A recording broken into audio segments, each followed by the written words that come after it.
తాకట్లో ఉన్న బంగారాన్ని విడిపించలేక వడ్డీల మీద వడ్డీలు కడుతూ ఇబ్బంది పడుతున్నారా? అయితే ఇప్పుడే సంప్రదించండి శివ గోల్డ్ కంపెనీ. మీ నమ్మకానికి మా హామీ శివ గోల్డ్ కంపెనీ. విద్యార్థులే వ్యాఖ్యాతలు, పిల్లలే స్కూల్ ప్రచారకర్తలు, స్టూడెంట్సే సభ నిర్వహణలో సూపర్ హీరోస్.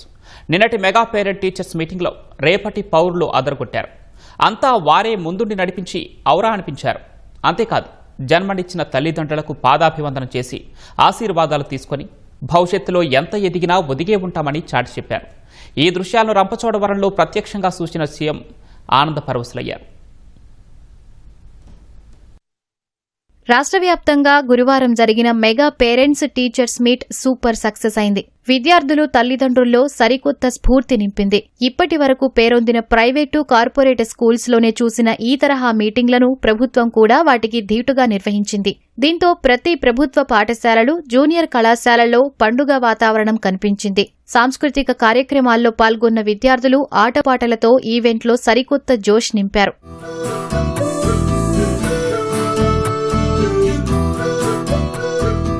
ప్రభుత్వ బడుల రూపురేఖలే కాదు, విద్యార్థుల ఆలోచనా విధానం కూడా మారిందని ఈ మెగా పీటీఎం నిరూపించింది. ఉపాధ్యాయులు కేవలం మార్గదర్శకుల్లాగా వ్యవహరించగా విద్యార్థులే అంతా ముందుండి నడిపించారు. గేట్ వద్ద తల్లిదండ్రులను సాదరంగా ఆహ్వానించారు. మైక్ అందుకుని వ్యాఖ్యాత పాత్ర పోషించారు. తమ నైపుణ్యాలు, పాఠశాల ప్రగతిని వారే స్వయంగా వివరించారు. ఈ కార్యక్రమం విద్యార్థుల్లోని నాయకత్వ లక్షణాలను బయటకు తీసింది.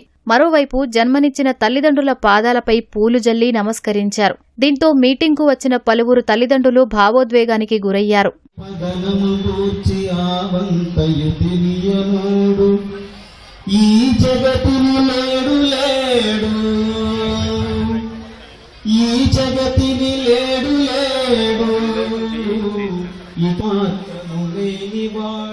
గవర్నమెంట్ స్కూల్లో ఏదో అనుకుంటారు గాని పిల్లలకి సంస్కారం ఏంటనేది అన్ని నేర్పుతాయి. అదే ప్రైవేట్ స్కూల్లో డిసిప్లిన్ తప్ప వాళ్ళకి వేరే విషయాలు తెలియట్లేదు. మనిషికి సంబంధాల గురించి గాని, రక్త సంబంధికుల గురించి గాని, బంధాల గురించి గాని ఏమీ తెలియట్లేదు. ఎవరిని ఎలా గౌరవించాలనేది కూడా తెలియట్లేదు. పాదాభివందనం చేసినప్పుడు ఆ పాట అది చూసి నాకు మా అమ్మగారు గుర్తొచ్చారండి. మా అమ్మగారు అయితే ప్రెసెంట్ లేరండి, చనిపోయి 4 సంవత్సరాలు అయింది. ఏమో మా తల్లిదండ్రులు ఉంటే మేము ఇలాగే చూద్దామేమో అన్న ఫీలింగ్ నాకు కలిగింది.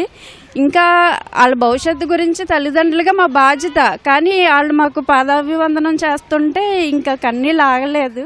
రంపచోడవరంలో నిర్వహించిన మెగా పీటీఎంలో పాల్గొన్న సీఎం చంద్రబాబు, మంత్రి లోకేష్ పిల్లలతో కలిసిపోయారు. విద్యార్థులతో ముచ్చటించి క్విజ్ తరహా పోటీలు నిర్వహించారు. విద్యార్థులను భుజం తట్టి ప్రోత్సహించారు. టీచర్లను సైతం అభినందించారు. సభా వేదికపై విద్యార్థులు వారి తల్లిదండ్రులను పక్కనే కూర్చోబెట్టుకుని ఆప్యాయంగా మాట్లాడారు. ఈ క్రమంలో తాను ఐఏఎస్ అయ్యి మళ్లీ మీ వద్దకే తిరిగి వస్తానని సీఎంతో ఓ విద్యార్థి చెప్పారు. అతన్ని దగ్గరకు పిలిచిన సీఎం ఆత్మీయంగా అభినందించారు.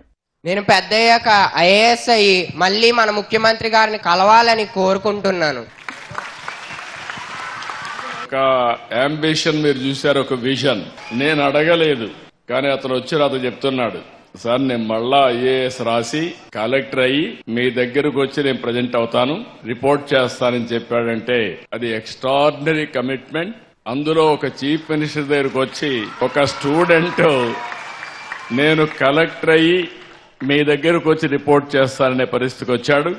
గట్టిగా చప్పట్లు కొట్టి అభినందించండి. డెఫినెట్ గా వీళ్ళొచ్చి పిల్లలను క్రమం తప్పకుండా పాఠశాలకు పంపించి ఉన్నతంగా తీర్చిదిద్దుతామని తల్లిదండ్రుల చేత సీఎం ప్రతిజ్ఞ చేయించారు. తల్లిదండ్రులైన మేము మా పిల్లలను ప్రతిరోజు క్రమం తప్పకుండా పాఠశాలకు పంపుతాము.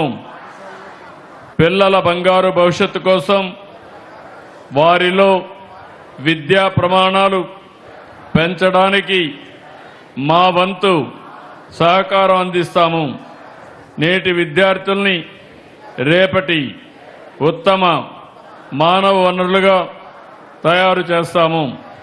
స్వర్ణాంధ్ర 2047 విజన్ లక్ష్య సాధనకు అవసరమైన రథ సారథుల్ని తయారు చేయడానికి మా వంతు కృషి చేస్తామని మనస్ఫూర్తిగా ప్రతిజ్ఞ చేస్తున్నాం.